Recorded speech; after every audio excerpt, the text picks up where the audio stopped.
En 1793, el barón de Bourgogne describe un poblado habitado solo por pescadores y formado por modestas barracas.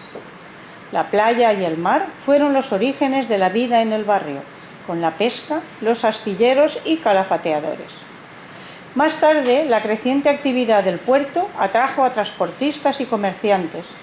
Para disfrutar del mar y del baño, en la playa empezaron a construirse chalecitos para veranear. La playa de las Arenas se convirtió en playa de moda. En el siglo XVIII, las casas del barrio del Cabanyal eran un núcleo de barracas, las típicas casas valencianas de paredes de cañas y barro, con techo de paja de centeno. Un febrero de 1796, en un duro invierno, sus moradores, para defenderse del frío, encendieron las chimeneas, con tan mala suerte que una casa empezó a arder, luego otra y otra más. El fuego se extendió a todo el poblado marinero y quedó reducido a unas pavesas en menos de 7 horas. Un año después se autorizó la construcción de casas de obra, aunque los techos siguieron siendo de paja. En 1875, de nuevo el Cabanyal fue pasto del fuego y unas 1.500 personas quedaron sin vivienda. A partir de 1900 comenzaron a edificarse casas individuales unifamiliares adosadas, influenciados por el arte modernista que seducía a la sociedad valenciana, y construyeron lo que hoy se denomina modernismo popular. El gobierno valenciano declaró a este barrio del Cabanyal bien de interés cultural mediante el decreto del 3 de mayo 57/1993, por la peculiar trama en retícula derivada de las alineaciones de las antiguas barracas en las que se desarrolla una arquitectura popular de clara raigambre eclecticista. Este decreto defiende los terrenos y la edificación que sobre ellas se asienta. El Ministerio de Cultura declaró a este poblado como conjunto histórico protegido. Por tanto, ninguna acción de demolición podría efectuarse. Dado el estado del barrio, se desprende que el grado de protección es insuficiente.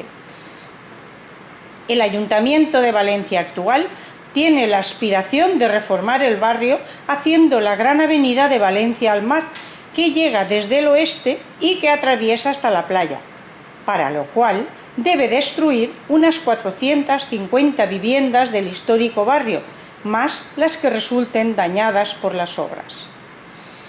El Ayuntamiento, olvidando el compromiso contenido en el decreto del bien cultural que protege al Cabanyal, a principios del año 2010 comenzó a demoler casas del barrio. El Ministerio de Cultura, organismo del Estado de mayor rango que la Alcaldía, declaró como expolio el derribo de las casas que había comenzado el Ayuntamiento y ordenó la paralización de las obras en el barrio marítimo del Cabanyal. Lo cierto es que con algunas casas derruidas intencionadamente, otras abandonadas, la escasa atención de la Administración por este barrio, la escasa iluminación, insuficiente limpieza y escasa vigilancia, está permitiendo la degradación del barrio con focos de marginalidad. Tampoco los vecinos tienen el mismo criterio.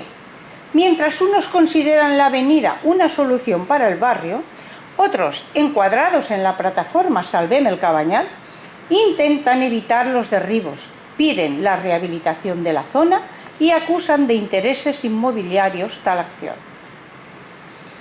Este barrio del Cabanyal, integrado a Valencia, contiene un patrimonio de casas modernistas con rejas, balaustradas, hornacinas y trabajos en madera, con gran grandiosidad artística de la tierra valenciana, plasmada en les cases d'Estaulells. Son las que tienen parte o la totalidad de la fachada con azulejos de vivos colores, blancos, azules y verdes, o con motivos florales del arte de la pesca y marineros. Una riqueza arquitectónica poco conocida, y por tanto poco valorada de un grandioso patrimonio cultural que muestra un lujo y una riqueza artística que es preciso conservar. Un patrimonio que debe ser orgullo de Valencia y de los valencianos, y de responsabilidad de los dirigentes de las instituciones valencianas el de velar por él, de mantenerlo, cuidarlo y restaurarlo. El tesoro con grandes ollas del conjunto histórico del Cabanyal debería ser un atractivo turístico de primera magnitud. Su enorme valor histórico precisa que el conjunto sea mantenido y rehabilitado y erradicada la delincuencia para que sea objeto de admiración y reverencia de quienes deseen conocer este arte popular y queden asombrados de la belleza de sus casas. La decisión es urgente. La Administración debe tomar la decisión de conservar, porque la actual política de inactividad y dejar pasar el tiempo es un lento y doloroso proceso con agonía del barrio y sus gentes. Esperemos que el sentido común favorezca el deseo y conservación. Entre tanto, puedes pasear por sus calles y ver sus casas y tabernas. Yo, particularmente, cuando tengo la oportunidad, voy a tomar las anchoas gigantes de Casa Guillermo. Igual queda...